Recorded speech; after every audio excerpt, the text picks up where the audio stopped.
I used to do GrubHub about 2 years ago. I got deactivated for inactivity when I switched to rideshare. Now I do Amazon Flex and DoorDash. And by the way, a viewer not too long ago said they had the same problem with being deactivated for inactivity. You can actually contact GrubHub and they will reactivate your account. I don't know if you knew about that, but you can.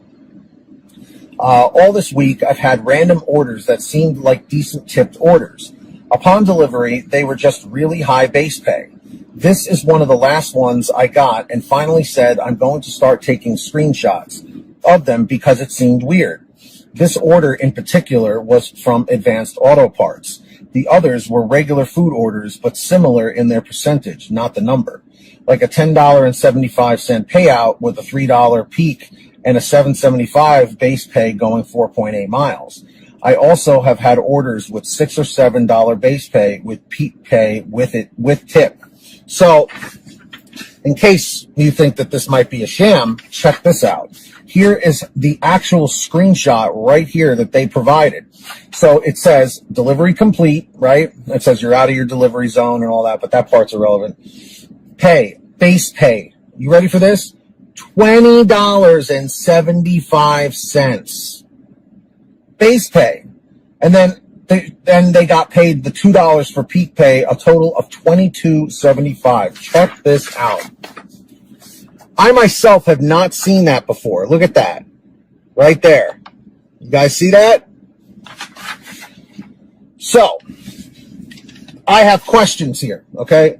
My question is, why was the base pay so high for this particular order? I'm just a little bit confused here because it's like, is it because it was for Advanced Auto Parts? Because you're not hauling food, you're bringing, auto parts to a customer or whatever? It's very strange because, in my opinion, I think they should be offering this higher base pay for a lot more orders, because I'll be honest, if they just had a higher base pay, we wouldn't have to rely on the tips so much. You know what I mean? Like, does that make sense to you?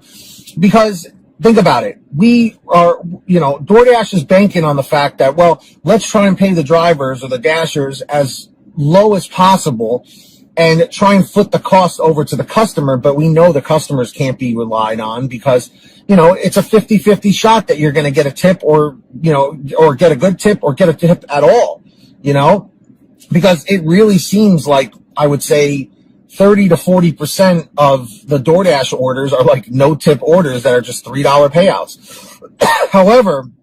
However, as we have discovered, in recent months or at least in the last year, that DoorDash has been, dispatching orders to dashers from places like Walmart, and Papa John's and maybe Chipotle, places where people are placing orders through the Walmart website or Papa John's website or through their app or whatever, and it dispatches to a dasher with no tip on it, so therefore you get the $3 order, and then the customer's confused. Now, I don't know how these customers are ordering from Advanced Auto Parts, if there's an app or if they're ordering through the Advanced Auto Parts website and it dispatches to a local Advanced Auto Parts, and if they have it in stock, it dispatches out to a dasher that's local, kind of like the Walmart thing.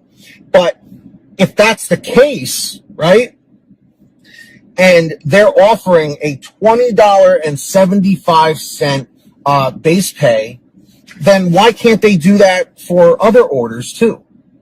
Doesn't make sense.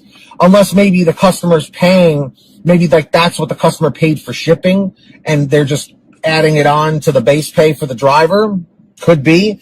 But all I know is I would take a $20.75 base pay any day. This video has been brought to you by the Paid to Drive membership program. Get started today by clicking the join button now.